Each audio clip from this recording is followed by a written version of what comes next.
આપકી અદાલતમાં ઇમરાન હાશમી પર આરોપ છે કે તેઓ ગુડ બોય છે પણ દરેક ફિલ્મમાં બેડ બોય બને છે. ઇમરાન, તમારું બેકગ્રાઉન્ડ મેં જોયું. તમે સારા એવા પરિવારના છો, તમે ભણેલા ગણેલા છો, પણ તમારી ફિલ્મોના નામ જોઈએ. मर्डर, जहर, गैंगस्टर, किलर, आवारापन. કોઈ વ્યવસ્થિત નામ નથી મળતું તમને ફિલ્મો માટે? તો આ તમે પ્રોડ્યુસરને પૂછો, ભટ્ટ સાહેબને પૂછો. એકચ્યુઅલી ભટ્ટ સાહેબને ઘણા બધા નામ છે જે તમે કહી રહ્યા છો ને, જે એમાંથી અડધા નામ તો ભટ્ટ સાહેબે રાખ્યા છે અને એમના આઈડિયાના નામ છે. તમારી બીજી કેટેગરીની ફિલ્મો ગણાવું છું. આશિક બનાયા આપને, જવાની અક્ષર દીવાની. અક્ષર અક્ષર અક્ષર ઠીક છે ને,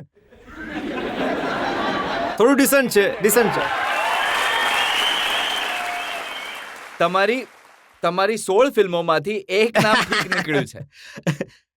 જી, એકચ્યુઅલી શું છે ને કે જેવું તમે કહ્યું કે ગુડ બોય, હું થોડો ઘણો તો તોફાની છું બાળપણથી જ, પણ એક કમ્પ્લીટ જ્યારે હું ઓફિસમાં આવ્યો હતો ત્યારે કામ શરૂ કર્યું હતું ભટ્ટ સાહેબની સાથે, જ્યારે વિશેષની સાથે કામ કર્યું તો ત્યારે ઘણો શર્મા હતો, ઘણો બહુ ફોકસ હતો કામ પર. ક્યાંક ભટ્ટ સાહેબને એ શાંતિમાં લાગ્યું કે હા, આ તોફાની છે, કંઈક બતાવી જ નથી રહ્યો.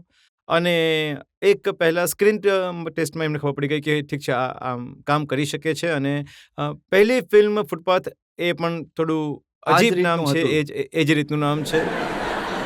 ક્યાંક એમને લાગ્યું કે એ જો સ્ટ્રીક છે મારામાં, એક નોટિસ સ્ટ્રીક છે, એ કશ્યક એને કેપ્ચર કરીને, એને એક્સપ્લોઇટ કરીને ક્યાંક. ઇમરાન, તમે નોટી સ્ટ્રીક કહેશો કે દરેક ફિલ્મમાં તમે કોઈ બીજાની પત્નીના જીવનમાં બીજા પુરુષ હો છો,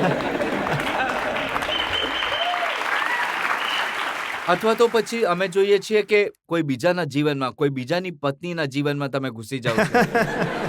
નહીં, આ તો એન્ટરટેનિંગ વાત હોય છે આ ફિલ્મોની. આઈ થિંક પહેલી વાર ક્યાંક કમર્શિયલ સિનેમામાં મર્ડર ફિલ્મ સાથે અમે એ રીતના સીન્સ ફિલ્મ આવ્યા હતા, જે હું પણ ઘણો ડરી ગયો હતો જ્યારે અમે શૂટિંગ કરી રહ્યા હતા. અનુરાગ બાસુ પહેલી વાર એ ફિલ્મ, મલ્લિકા તો ઘણી આઈ થિંક પ્રો થઈ ગઈ હતી અને એમણે પણ એમની પહેલી એક ફિલ્મ કરી, તો ખચકાટ હતો અને એ ડર પણ હતો. પણ મને લાગ્યું કે this is completely different kind of cinema, જે કદાચ કમર્શિયલ દાયરામાં ક્યારેક આજ સુધી બતાવવામાં નથી આવ્યું.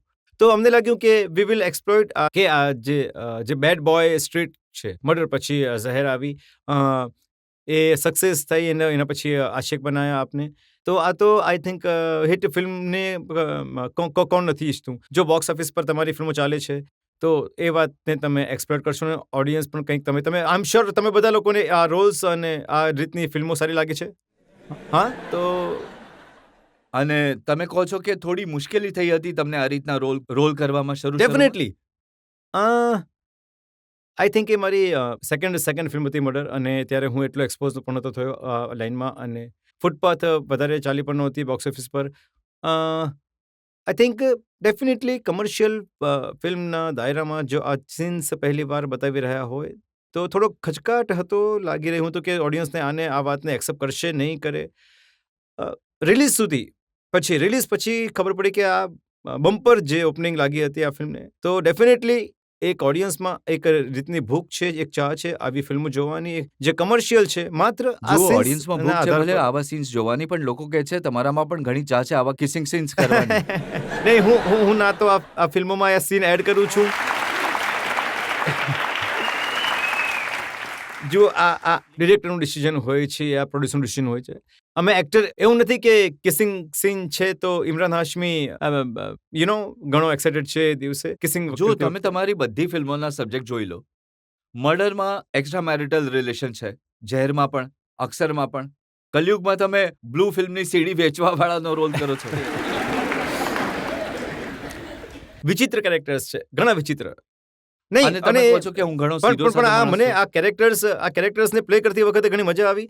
આઈ થિંક જે એક ટિપિકલ ગુડી ઇમેજ હોય છે હીરોની, આના પહેલા ફિલ્મ ઇન્ડસ્ટ્રીમાં જે ટિપિકલ રાઇટીએસ્ટ પ્રકારના જે હીરો હતા, એ મને ક્યાંક લાગ્યું કે I have to do something different. તો ત્યારે મારું એક કહી શકો કે ઇમેજ બનશે, એક પોતાનો માર્ક બનાવી શકે. પણ તમે એવા રોલ કર્યા જે નોર્મલી વિલન કરે છે.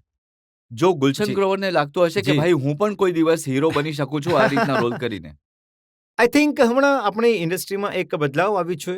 એક મલ્ટી ડિમેન્શિયલ ક્યાંક વિલન ઉભરીને આવ્યો છે, જે હીરોઝ પણ છે, વિલનના રોલ્સ પણ કરી રહ્યા છે. And they are very successful actor. I think that is very good thing કે વિલન જે છે એ ટિપિકલ જે જૂની ફિલ્મો જે મોગેમ્બો કે ગબ્બર સિંહ એ રીતના વિલન્સ હોતા હતા, હવે એવા નથી. I mean there are normal simple people, જેમ કે ગેંગસ્ટરના રોલમાં પ્લે કર્યું. સડનલી એ ક્લાઇમેક્સમાં અલગ રીતનો માણસ નીકળે છે ક્લાઇમેક્સમાં. તો મને એ વાતને લઈને I think that was very fulfilling કે 1-2 કલાક માટે મારે ઓડિયન્સને ફૂલ કરવાની હતી એ ફિલ્મમાં, અને એન્ડમાં એ વિલન નીકળે છે. તો that is the challenging face of villain I think in our cinema. અને મને ઘણું પસંદ છે કે આ મારી નિશ હતી જે આની પહેલાં મને લાગ્યું હતું કે ક્યાં ઠીક છે, હમણાં થોડું વધારે જ થઈ ગયું છે, હવે હું ચેન્જ કરીને તમે જ કહ્યું આરાપનમાં મેં કંઈક અલગ કર્યું છે. આવારાપનની વાત હું કરીશ પછી, પણ એ જાણવા માંગુ છું કે તમે તમારું નામ સિરિયલ કિસર કેમ પડ્યું? લાંબી વાર્તા છે. એકચ્યુઅલી એક લાંબી વાર્તા છે, લાંબી કિસીસ છે. બંને બંને બંને બંને એકચ્યુઅલી આ ઇમેજ કોન્શિયસલી મેં પોતે બનાવી હતી, કારણ કે જ્યારે મર્ડર ચાલી ગઈ હતી, ઝહેર ચાલી રહી હતી, તો ક્યાંક એક શૂટિંગ દરમિયાન અમે એકચ્યુઅલી મોરિશિયસ ગયા હતા, અને ત્યાં મારા મિત્રો આવ્યા હતા. ત્યાં શૂટિંગ સમયે આ જ સમય પસાર કરવા ત્યાં મને મારા એક મિત્રે મને ટી શર્ટ મળી ગયું સિરિયલ કિસરના નામનું. પાછળ ગ્રીન ટી શર્ટ હતું, એના પર સિરિયલ કિસર લખેલું હતું. તો મેં કહ્યું કે યાર આ ટી શર્ટ મને આપી દે. Only one person can wear it can be me. અને આ ટી શર્ટ બીજું કોઈ દેશમાં જે છે નહીં જે પહેરી શકે. તો એણે કહ્યું કે હું નહીં આપીશ તને, કારણ કે તું પહેરીશ તો આના પછી ફિલ્મ રિલીઝ થઈ જશે, પ્રોમો લોકો જોશે, તો જ્યારે હું બહાર નીકળીશ ટી શર્ટ સાથે તો લોકો મને કહેશે કે આ ઇમરાન હાશમીની કોપી કરે છે. તો એનીવેઝ મેં જઈને એની પાસેથી ટી શર્ટ ચોરી લીધી અને મેં જઈને સેટ પર પહેરી લીધી. વચ્ચે શૂટિંગ કરી રહ્યા હતા જવાની દીવાનીની, અને ત્યાંથી શોર્ટ પછી I think a short serial કિસરનું જે મેં ત્યાં ટર્ન કરું છું, તો એના પછી એક ટેગ લાગી ગયો સિરિયલ કિસર. ખબર નહીં કયા નામ, અને કિંગ ઓફ કિસીસ, અલગ અલગ નામ. તમે કહો છો કે તમે આ રીતનું ટી શર્ટ પહેર્યું અને સિરિયલ કિસરનું નામ તમારા ઉપર લાગી ગયું. જી. પણ જે ફિલ્મોમાં તમે કર્યું, મર્ડરમાં મલ્લિકા શેરાવત સાથે જે કર્યું, તુમસા નહીં દેખામાં દિયા મિર્ઝા સાથે જે કર્યું, ઝહેરમાં ઉદિતા ગોસ્વામી સાથે બહુ જે લાંબુ કર્યું, લિસ્ટ છે, અને કિલરમાં ખબર છે, પત્તું જ નથી. અને માત્ર દોષ આપી રહ્યા છો તમે એક બિચારા ટી શર્ટને.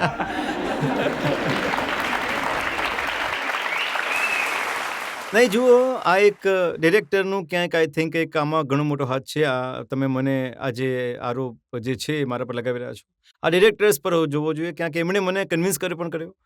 દરેક પિક્ચર પહેલાં હું પૂછતો હતો કે શું મને આ સીન કરવાની જરૂર છે, પ્લીઝ કહો મને, કારણ કે આ થોડું વધારે થઈ રહ્યું છે. વારંવાર કહી કોઈ રહ્યો છું. હિરોઈને તમને ન કહ્યું કે કંઈક વધારે થઈ રહ્યું છે? એકચ્યુઅલી હિરોઈન્સ ઘણી ડરે છે કે મેં ખાસ કરીને ન્યૂ કમર્સ સાથે કામ કર્યું છે, તો એમની જે ઇમેજ ઇમરાન હાશમીની છે, આઈ મીન 5મી ફિલ્મ બાદ જે ન્યૂ કમર્સ સાથે મેં કામ કર્યું છે મેં, તો એ એમને સેટ પર આવતા પહેલાં લાગતું હતું કે ઓ ઇમરાન હાશમી હોવા છે, ખબર નહીં પાગલ જેવો માણસ છે. તો આ ઇમેજ જે છે એમના મગજમાં પણ હતી, અને but I am very comfortable to work with. અને જો બાકી લોકો અમે જોયું કે જેમણે કિસ કરી, મિકાએ રાખી સાવંતને કરી, એ મુસીબતમાં ફસાઈ ગયા. રિચર્ડ ગેરે શિલ્પા શેટ્ટીને કરી, મુસીબતમાં ફસાઈ ગયા. અને તમે કિસ કરીને આગળ વધી રહ્યા છો. સારી વાત છે ને, સારી વાત છે. It's good to kiss and get paid for it. તો આઈ ડોન્ટ થિંક માણસ આ વાતથી ક્યારે પણ કોઈ કમ્પ્લેન કરશે. I don't think so. મેં એ પણ સાંભળ્યું કે તમે ઇન્ડસ્ટ્રીમાં એ ફેલાવી દીધું છે કે જે છોકરીને, જે હિરોઈનને ઇમરાન હાશમી કિસ કરશે એ સક્સેસફુલ થઈ જશે.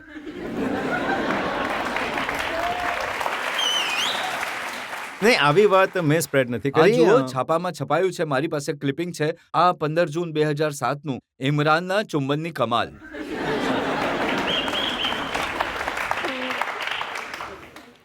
નહીં, મેં ડાયરેક્ટલી આ વાત નથી કહી. આઈ થિંક જે છોકરીઓ સાથે કામ કર્યું છે, માત્ર આ સીન્સ નહીં, એમનામાં એક કેપેબિલિટી છે, ટેલેન્ટ છે.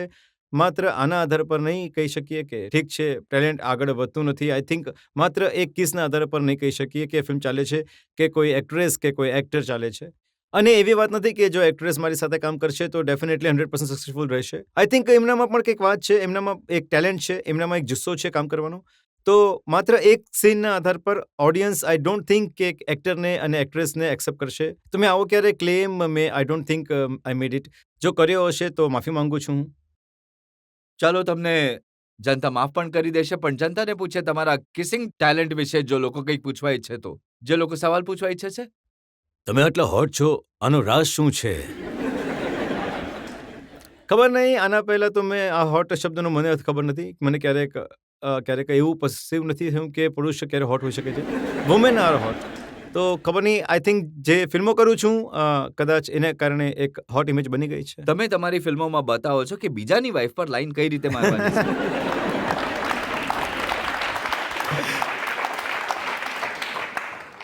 જો લોકોને એવું લાગે છે તો કોઈ એક કદાચ હશે, કોઈ સચ્ચાઈ હશે આમાં. ના, પણ તમે આવી વસ્તુઓ શીખવી રહ્યા છો ને લોકોને. નહીં, શીખવી નથી રહ્યો. એક ફિલ્મના એન્ડમાં એક મેસેજ પણ છે કે આ કરવું ખરાબ વાત છે અને એન્ડમાં એક વિલનને એની સજા મળે છે. ફિલ્મના એવું નથી કે હું મલ્લિકાને લઈને તમે 2 ભાગી જાઉં છું કલાક સુધી એન્ડમાં. લોકોને શીખવો છો કે ચીટિંગ કઈ રીતે કરવી જોઈએ. 2 કલાક સુધી બતાવો છો કે બીજાની વાઈફ પર કેવી રીતે લાઈન મારવી જોઈએ. છેલ્લે જેમ હિન્દી ફિલ્મોમાં પોલીસ આવી જાય છે, તમે એક સારા માણસ નીકળો છો. પેલે એક આઈ થિંક રિડમ્પશન હોય છે કેરેક્ટરનું. આઈ થિંક આપણે બધા, જેમ મેં કહ્યું કે વિલન્સ મલ્ટી ડાયમેન્શનલ હોય છે, તો ક્યાંક એક જે રિયલિઝમ હોય છે, આપણે બધા આપણા જીવનમાં ક્યાંક ભૂલ કરીને ક્યારેક કરીએ છીએ અને એ રિયલિસ્ટિક મારી ફિલ્મોમાં ડિપિક્ટ થાય છે.